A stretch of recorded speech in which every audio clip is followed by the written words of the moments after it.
నమస్తే. Welcome to Disha TV. ప్రస్తుతం అయితే మనం సీఎం ఇంటి ముందైతే ఉన్నాము. ఇక్కడ గురుకుల వాళ్ళైతే నిరసన తెలుపుతున్నారు. మరి వాళ్ళు ఎందుకు నిరసన తెలుపుతున్నారో వారిని అడిగి తెలుసుకుందాము. మా కారణం ఇప్పుడు ప్రభుత్వాన్ని మేము ఇప్పుడు ఎట్లా ఉందంటే మేడం, ఇప్పుడు ఏరికోరి తెచ్చుకున్న మొగుడు ఏరేరి కొట్టినా సపోర్ట్ చేయకుండా ఊకునాల్సిన పరిస్థితి ఉంది వాస్తవంగా. ఎట్లా అంటే మాకు ప్రభుత్వము మాకు న్యాయం చేస్తుంది. టీఆర్ఎస్ ప్రభుత్వంలో ఈ ఉద్యోగాలు మేము రాసినటువంటి ఈ గురుకుల ఉద్యోగం అనేది మేము టీఆర్ఎస్ ప్రభుత్వంలో రాశాము, జైలు కూడా రాశాము, అన్నీ రాశాము. కానీ వాళ్ళు చేసినటువంటి విధానాలు బాలేక జీవోలని అడ్డం పెట్టి కోర్టులలో కేసులు వేసి అదేసి ఇదేసి ఉద్యోగాలు నింపకుండా అయింది. రాసిన ఉద్యోగాల రిజల్టులు ఇవ్వలేదు, రిజల్టులు ఇచ్చినట్టు పోస్టింగ్ ఇవ్వలేదు. మరి ఇలాంటి సమస్య మేము 10 సంవత్సరాలుగా ఏజ్ బార్ అయిపోయింది. ఆల్రెడీ మాకు ఈ లాస్ట్ ఛాన్స్.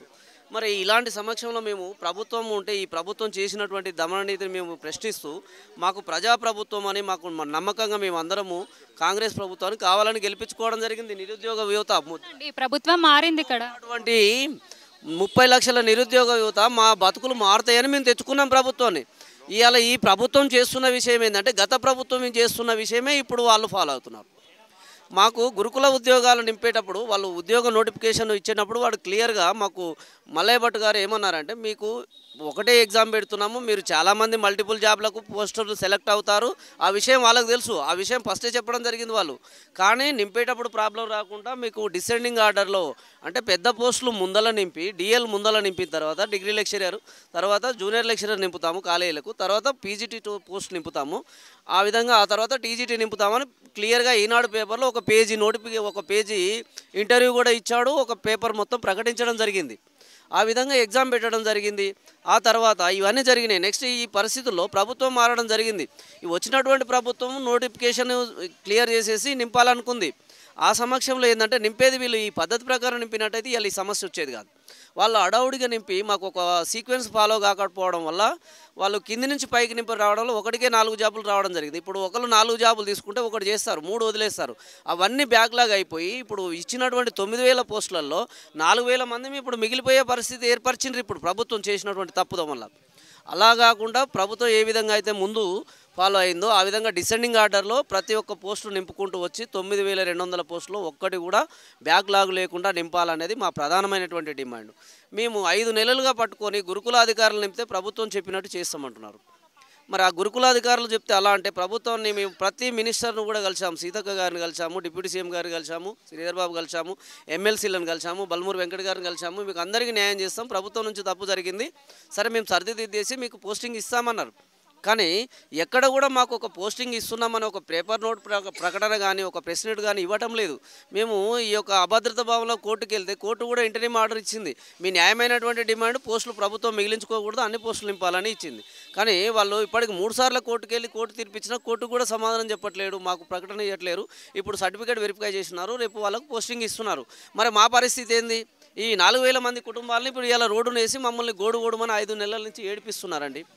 కాబట్టి ఈ సమస్యను సీఎం గారు దీన్ని సీరియస్గా తీసుకొని వెంటనే స్పందించి అధికారులతో మాట్లాడి ఎక్కడ తప్పు జరిగింది, ఏ విధంగా సరిదిద్దొచ్చు అనేది ఒక విషయాన్ని రివ్యూ చేసుకొని మాకు పోస్టింగ్స్ అనేది అందరికీ ఇచ్చినట్లయితే ఈ 4,000 కుటుంబాలని కాపాడతారని, మరి ఈ ప్రభుత్వంలో వచ్చినటువంటి ఈ ప్రభుత్వం ఫస్టే మా కుటుంబాల యొక్క గోసను మీరు కూడా తీసుకోవద్దని కూడా కోరుతున్నాము.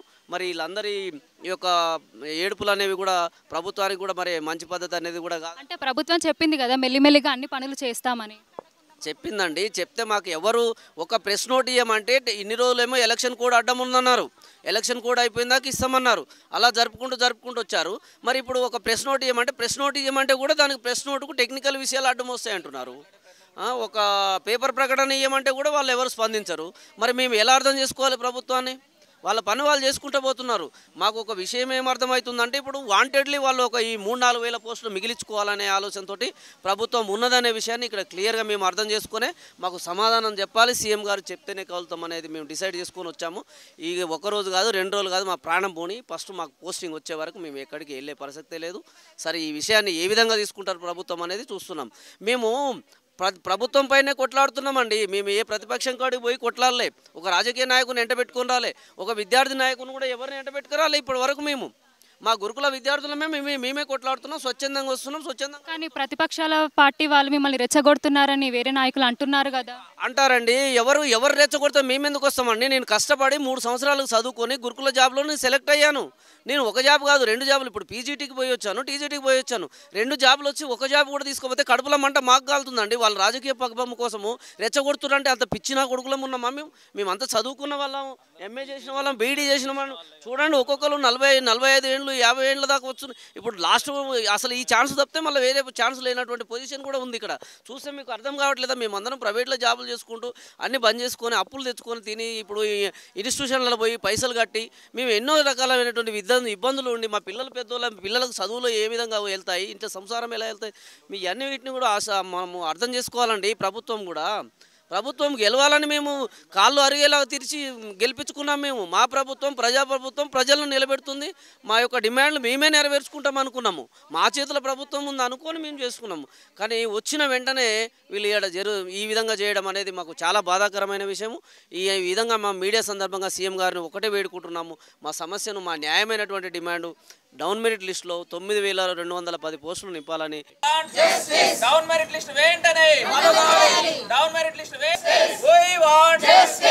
బ్యాక్లాగ్స్ లేకుండా పోస్టులు వెంటనే, బ్యాక్లాగ్స్ లేకుండా పోస్ట్ న్యాయం చేయాలి, న్యాయం చేయాలి, న్యాయం చేయాలి, న్యాయం చేయాలి.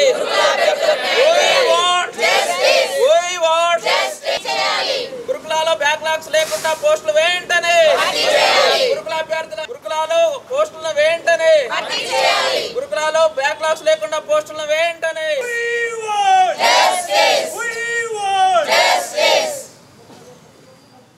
స్పందించాలి, స్పందించాలి, స్పందించాలి, స్పందించాలి. ప్రభుత్వం వెంటనే గురుకుల అభ్యర్థులకు న్యాయం.